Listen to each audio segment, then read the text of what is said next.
want to start with you, Jason, if I can, because you had the great misfortune to have me as one of your customers at your gym. And he's definitely missing it. Before I cheated on you with Peloton, but Call Collective, I really admired you. You set up Call Collective, it did really well. You opened up some new venues and so on, and then suddenly this comes along, and it's a hammer blow, but you've been hit by kind of second hammer blow.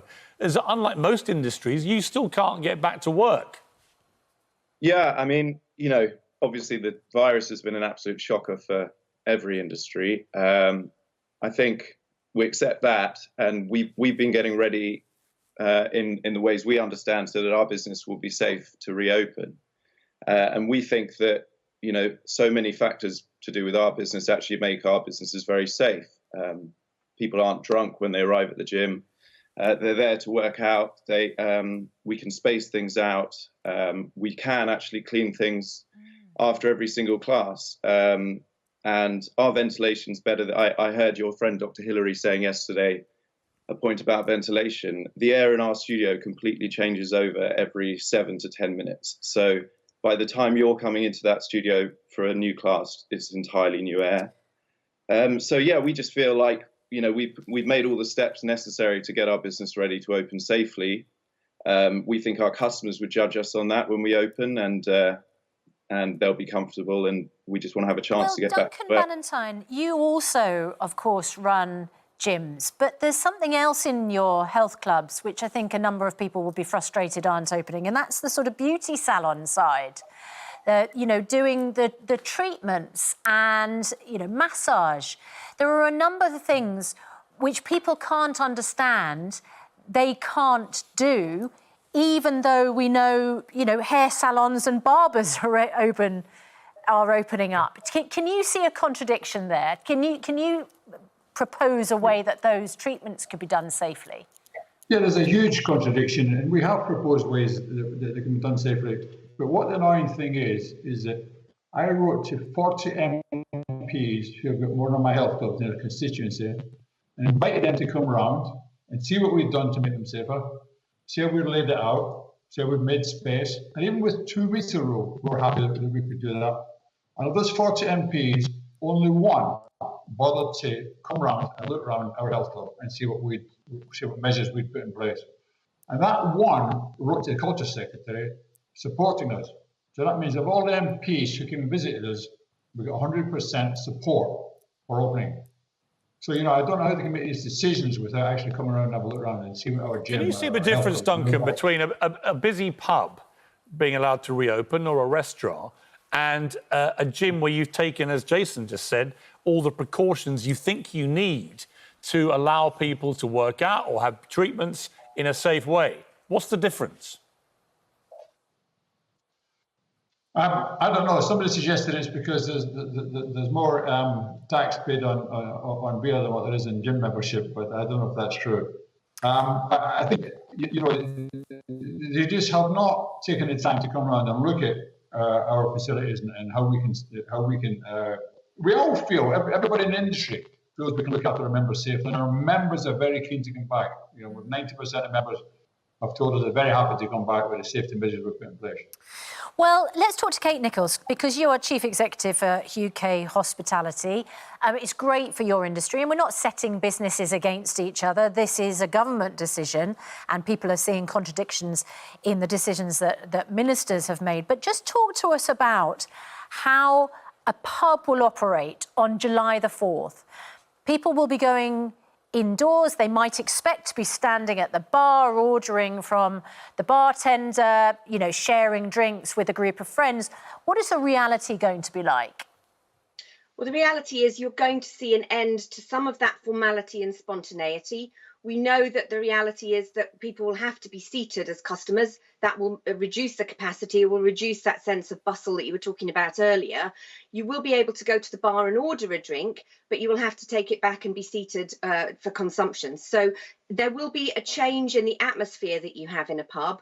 And obviously there will be a move towards increased outdoor spacing, improved ventilation, hand sanitizers as you walk in, and measures to make sure that our teams and our customers are protected. Then the difference, of course, as it has been identified already in this discussion, between pubs, restaurants as well, and gyms is the consumption of alcohol.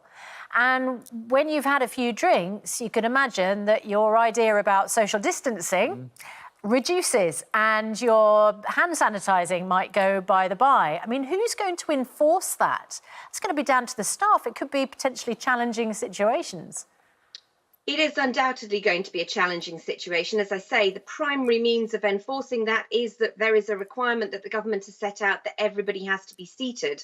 So we will need to make sure that our teams are supported. But let's not forget that people who work in pubs, bars, restaurants, and also our hotels and tourism economy, that's part and parcel of what they do. Hospitality at its DNA is about keeping you safe, making sure you have a responsible experience. It is far better that those people are in our premises or in our beer gardens having a managed, responsible, curated experience than out sitting drinking in pubs, in parks, etc.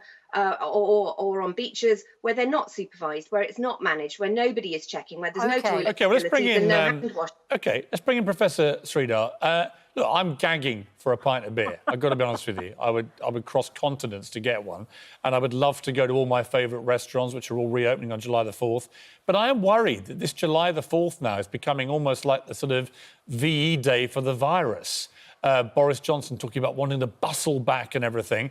And although I feel very sorry for those who own gyms, I am concerned about the impact of everything else being unlocked at such a speed. Are you? Yes, definitely. And I think listening to the business leaders here who are incredibly smart, I mean, I think possibly in the UK, we're looking at the problem the wrong way. We're trying to figure out how to change our economy and our businesses and our lives to accommodate this virus rather than thinking, how do you get rid of the virus, which is what other countries are doing.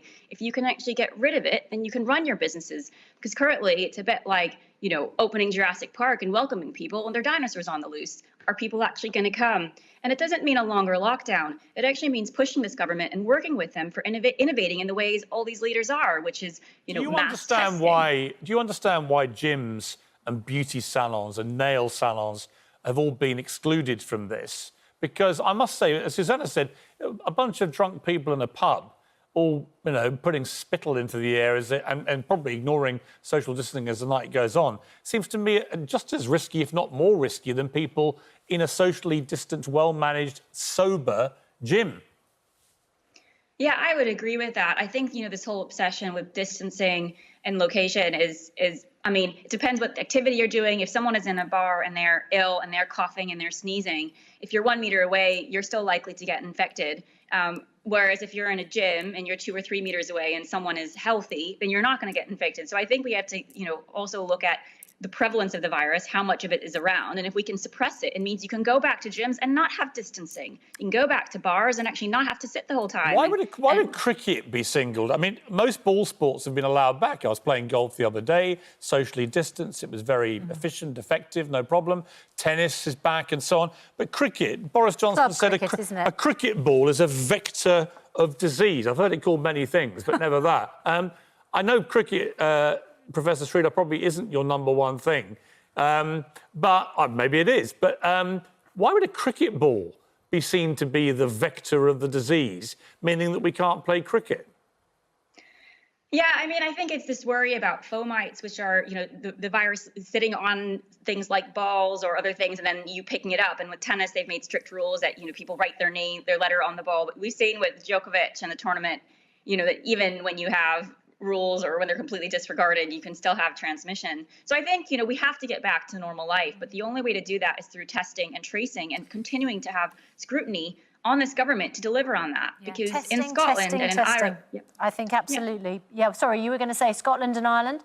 Well, I was saying Scotland and Northern Ireland are on track to eliminate this virus within weeks. And the real question is, why wouldn't England adopt a similar approach? If you could use the next 2 months to get rid of this virus, instead of just accepting we're going to have significant levels circulating for the next year, very few countries have accepted that. If you look to East Asia, if you look out to the Pacific, if you look, you know, to other island nations, it's a very bizarre choice.